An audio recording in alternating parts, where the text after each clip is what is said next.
spy with my little eye something beginning with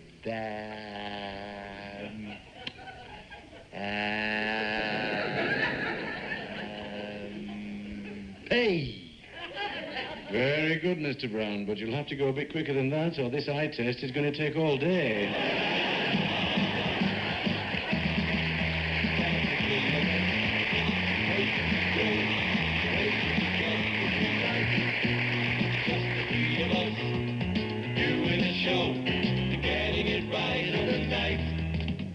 I'm Robin, and I'm handsome. And I'm Maurice, and I'm tall.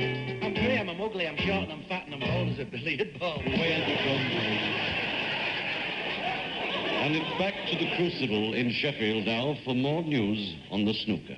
And you join us just as Steve Davis is in a bit of a quandary. He doesn't know whether to take the pink or the black. Are these the only colour knickers you've got, love? There's the three of us, young as we are, we're really coming across. For the three of us, Sing like a heart. And look like wet and gloss. Oh, yes, it's an unmistakable vintage, a brilliantly dependable taste, the spectacularly unique flavor, such body, such aroma, such palate-pleasing character. Was there ever a more memorable example of the fruits of nature captured in an essence of exotic delight? I don't know, pal. As far as I'm concerned, when you've tasted one bottle of brown sauce, you've tasted them all.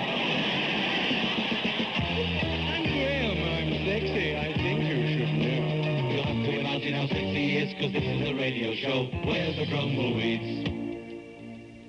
I'd like to do another one of my poems.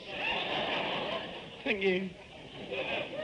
All the fellas round our way have tried to win my hand, but I'm a bit too fussy, and I like it to be planned.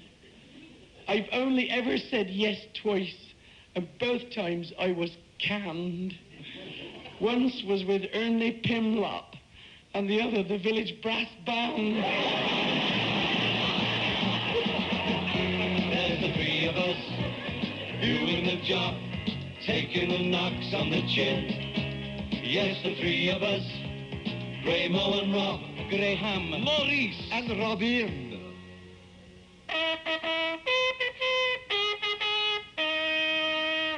Welcome to Fort Zenonoff. You're now in the French Foreign Legion. I know you are all men with dubious pasts, rogues, vagabonds, criminals. Some of you may even be murderers. Well, here in the Legion, you are all equal. You will endure rigorous training. Eventually, some of you may consider desertion. I warn you, for hundreds of miles around the fort, there is only burning sand. Should you be foolish enough to attempt a crossing in the searing heat, you will surely die from dehydration. You will, however, be allowed to write one letter a year at a time of your choosing. Enjoy yourselves. Do you know, Alice, I think we should write a letter of complaint to Saga Holidays.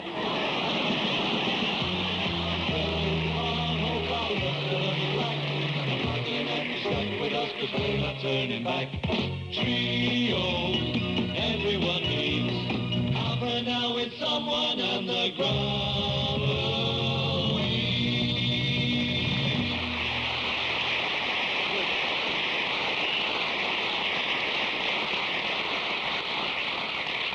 Well, I'm really looking forward to this week's show. Why is that, Uncle Rubbish? Because of the special guest we've got coming. Who is it? Do we know him? Yes, is he famous? Because we like meeting famous people, don't we, Geoffrey? We do, Ernest. The more famous, sir, the better. Yeah. The man is world famous. Just listen what it says about him in the ouzo of the theatre. He was born in 1942 and began his career as a boy soprano. He made his debut on the West End stage in 1965 and has made numerous films, but he's best known for his fantastic comedy series on television in the 1970s. Since then, he has become the biggest box office attraction in the world, currently starring in America. Brilliant. And who is it? Well, that was Michael Crawford. We've got Bill Pertwee.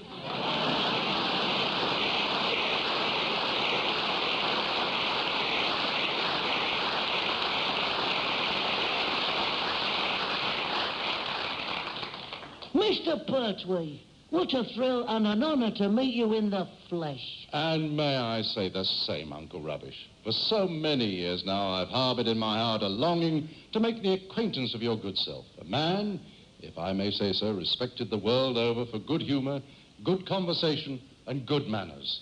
What a lovely man. Isn't he a lovely man, Geoffrey? He is a lovely man. A lovely, lovely man. Ooh, what is it? A lovely man. He's a lovely man. And you, of course, are Ernest and Geoffrey. Oh, he knows our name, Geoffrey. He knows our name. Oh, he does he knows our name. Words seem quite inadequate at a time like this. Suffice to say that a lifelong ambition has now been realized as I shake the hands of two deeply sensitive human beings.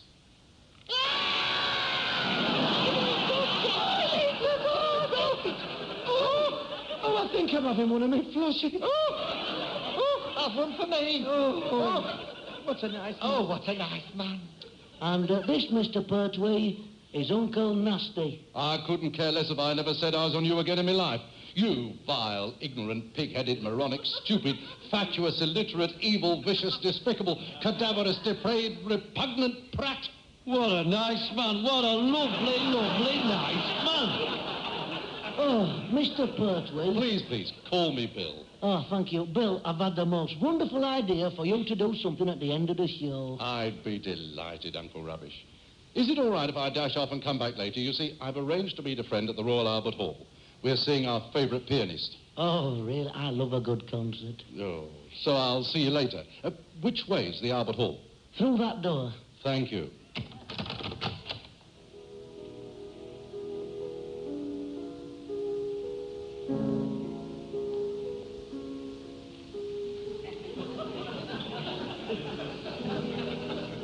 A pianist with a rare and unique talent. One of the finest we've ever produced. Having a musical background has been a great help to him. Indeed.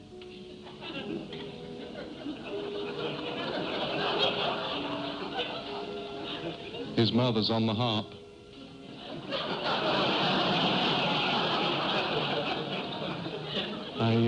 I didn't know that. 6 pints a night.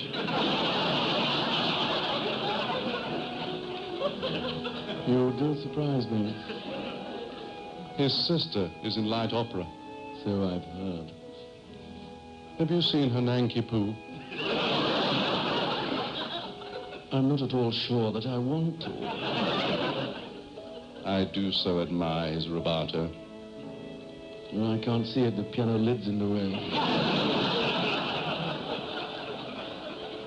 I'm told. Yes? I'm told that he spent 6 months in the conservatoire. He's looking much better now. He's a brilliant academic. So I believe. He's got a BA. I can't see it. The piano lid's in the way. His younger brother is a marine biologist. Interesting. He's got a tiddler.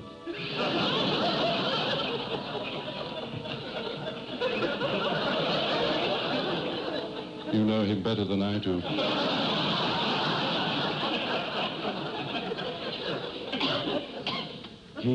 He keeps it in a jar at the side of the bed.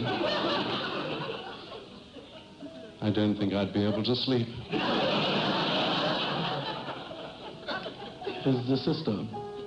His sister goes out every night dressed as a woman. I've read about that sort of thing in the Sunday newspapers. He really is a brilliant pianist. Breathtaking. He's so very much at home with the old masters. Mozart and Liszt. When? Last week at the festival hall. Oh, I can't listen to him after what you've just told me. I really must leave. I'll come with you. Where's my handbag? Under the seat next to mine.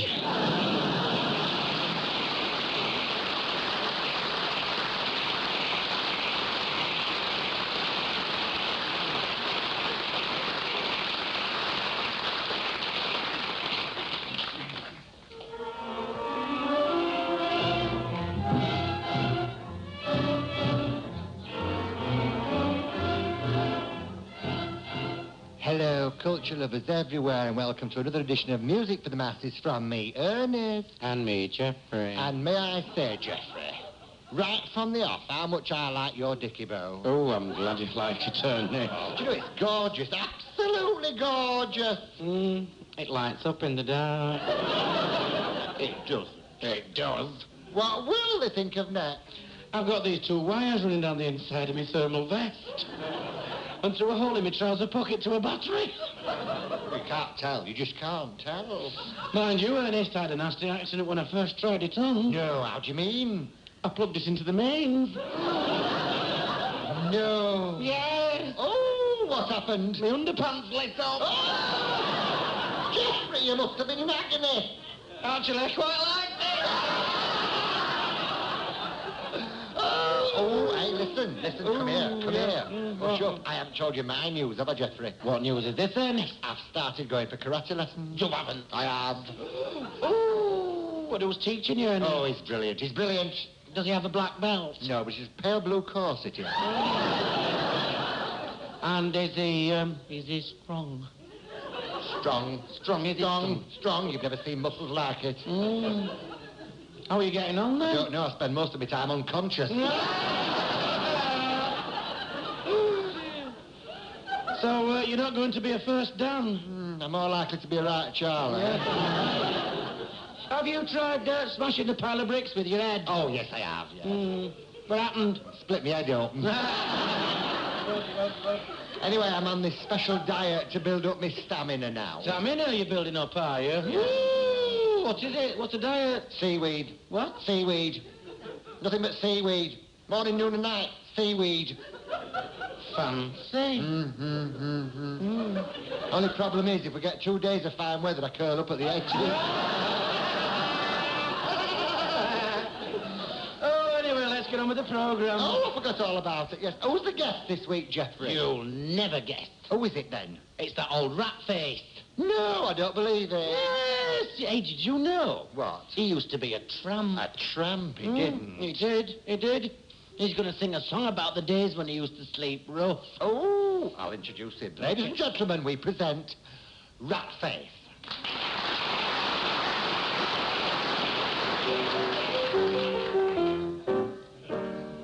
I've got a bed. It has no sheets or pillow. It's where I lay my head, beneath a weeping willow. I fit that bed, and it fits me, just like a pod with one big P. If you'll forgive the simile, that's my old bed. I've got no money and I've got no wealth, but when I go to sleep I'm rich. There ain't a mattress in the council tip as I'd swap for me dear old ditch. There ain't a mattress in the council tip as I'd swap for me dear old ditch.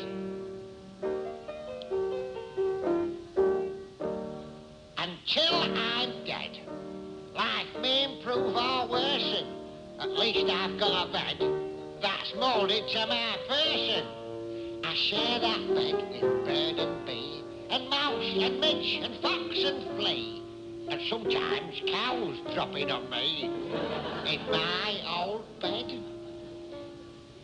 Folks sometimes tell me I should move to town, but I know I could never switch. There ain't a pavement or a cardboard box as I'd swap for me dear old ditch. There ain't a pavement or a cardboard box as I'd swap for me dear old ditch.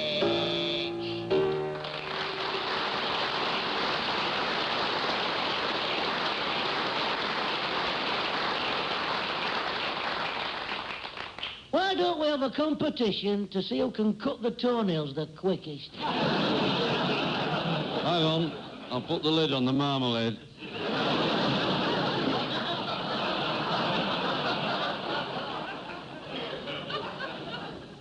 If it's all the same to you, old gaffer, I'd rather read the newspaper. Newspaper? It's all garbage what they print in newspapers these days. It says in this newspaper that vets have come up with a new idea. Pregnancy testing for elephants. That sounds like a good idea. Not really. It says it takes 12 men to carry the bottle. Why don't we have a competition to see who can cut the toenails the quickest? It says in this newspaper that during the heat wave, a man in Preston accidentally drank half a bottle of bleach. Oh, that's nasty, that. How is he?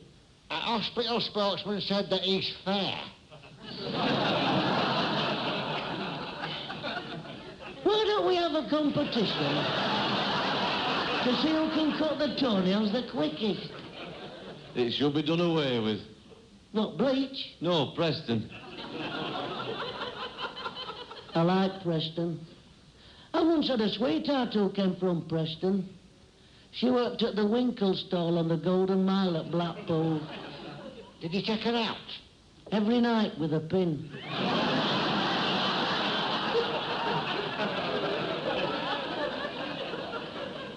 She had a funny name. What was it? Ooh!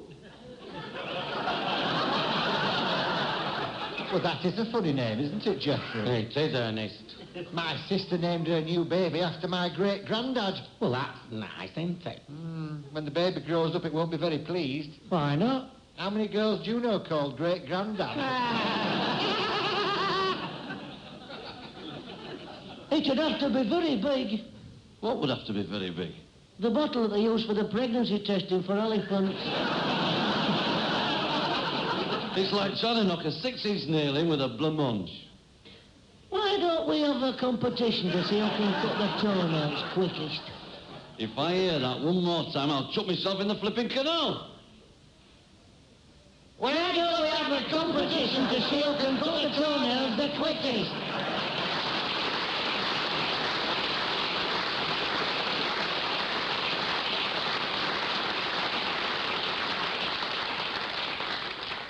Hello? Hello? Hello? Hello? Where are you? I'm down here. Down where? In the attic. The attic upstairs. It's down here now. What's the flipping attic doing down there? There's more room.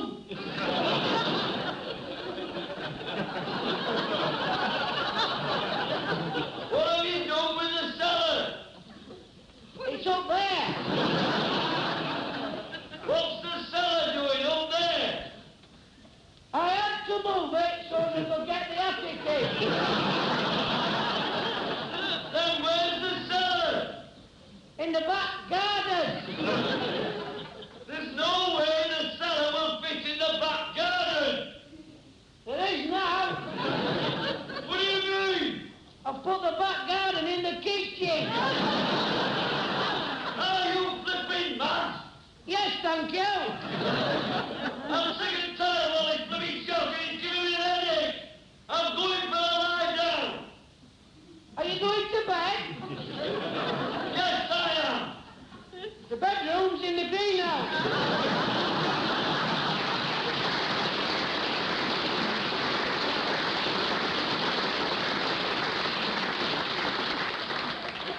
Hey, look what I found downstairs in the attic. What on earth, that? It's an hanging plant pot. Ooh, do you think so? Yes, you hang it up by these straps and you put your plants in this metal bit. Well, who'd have thought? That's my tin helmet from the war. I was an air raid warden. Oh, I bet that was a dangerous job. It wasn't the air raids that bothered me, it was the chief air raid warden. Poor. He was a proper tyrant, he was. Do you know, I'll never forget him as long as I live.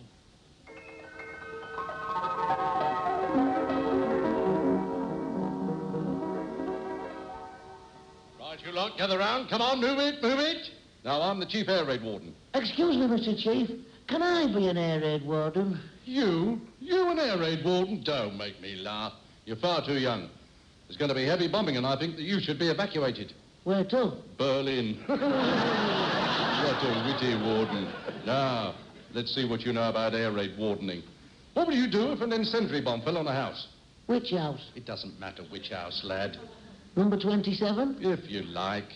What would you do if an incendiary bomb fell on number 27? I'd laugh. Laugh? Yeah, I can't stand the sight of him at number 27. Oh, blimey, I'd be better off with a bunch of brownies. Now, pay attention. As well as carrying out your duties as air raid wardens, you must at all times watch out for any strangers. What for? Because a stranger might be a German. Here? The crafty blighters are all over the place. Oh, there's somebody coming now, look. Hey, Ernest, I've never seen him before. No, he's a German. He's never no German. I tell you, he's a German. He is definitely German, him. Yes. Look, I've got a lot more experience than you, lad. I'll prove to you that he is not a German. Hey, mate, where do you think you're going?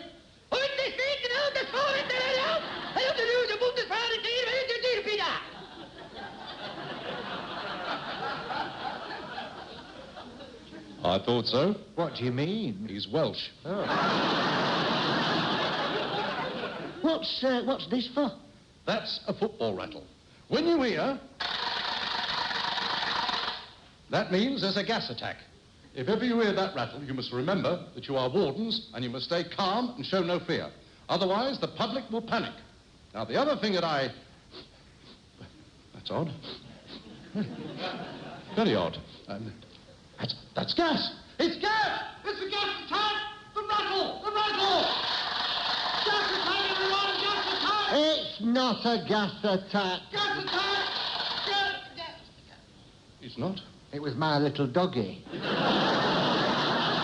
you get that flea's hospital out of here? Somebody might easily have panicked. Somebody did, pal. I'll take his name later. I've no time for cowards. Oh, that's the siren. There's an air raid on. We're going to be bombed. We're going to be bombed. Everyone outside. Go on, get outside. We're going to be bombed. I'll be with you in a minute. What are you doing? Make it out a report. Oh, let's have a look. Get up. Oh, it's a letter. What's he written? It says, Dear Mr. Hitler, I'm on your side. I was only pretending. Best wishes and a Merry Christmas. That's a decoy. Make them think I'm on their side, and then I'd catch them. Just leave it, and I'd get out. We got a job to do. Just look at that moon. Perfect night for a bombing raid. I can see an aeroplane! It's an aeroplane! It's only a bird. It's a plane! It's a bird. It's a plane! Ooh! That's only but a bird. Just look at that bedroom light, full on. Don't they know there's an air raid? Here, I can see a sailor. Put that light out. Shouldn't I have said that? Leave the lad in peace. It's probably his first time home for months. Well, I call that very understanding. So do I, Ernest. Very, very understanding. Look, there is a war on, and you're only young once. Oh, hello. What is it, lad? That big metal thing lying at the bottom of that hole. It looks like an unexploded bomb. An unexploded bomb? It's an unexploded bomb! Are you sure? Look, I'm going to investigate. Yeah, right. Now, yes, I'm right. It is. It's an unexploded bomb.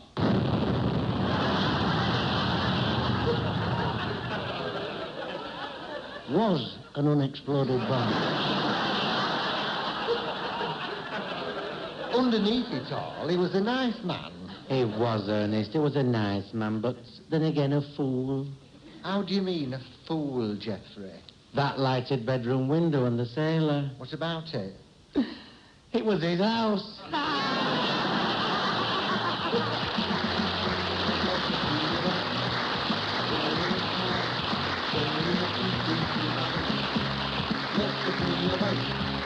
Just for a while, now we'll get back on our fight.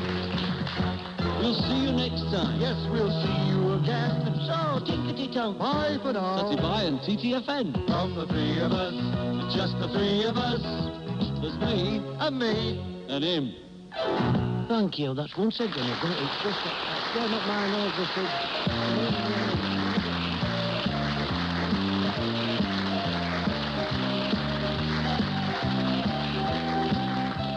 My name is Bill Pertwee. That was me you heard just now.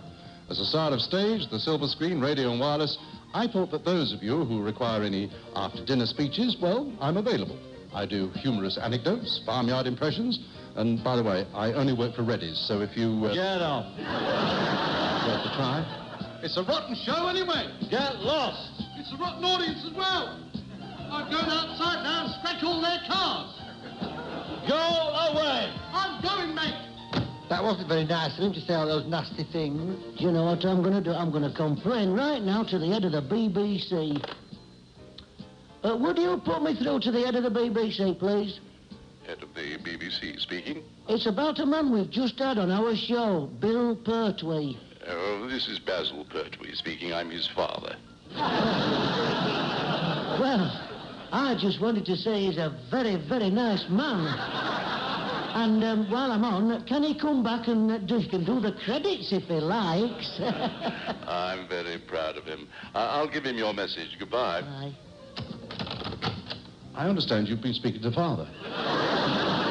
You have been listening to Someone and the Grumbleweeds. Graham, Maurice and Robin with the Grumbleweeds, and I, Bill Pertwee, star of stage, the silver screen, radio, wireless, and air raid shelters. Get on with it. Was Someone. Music was provided by Dave Collett, Perry Duke, and Andy Marples, with lyrics by Jeremy Brown. The script was by Eddie BRABEN, Ron MacDonald, John Brown, Richard Jones, and the producer, Mike Craig. What a nice man.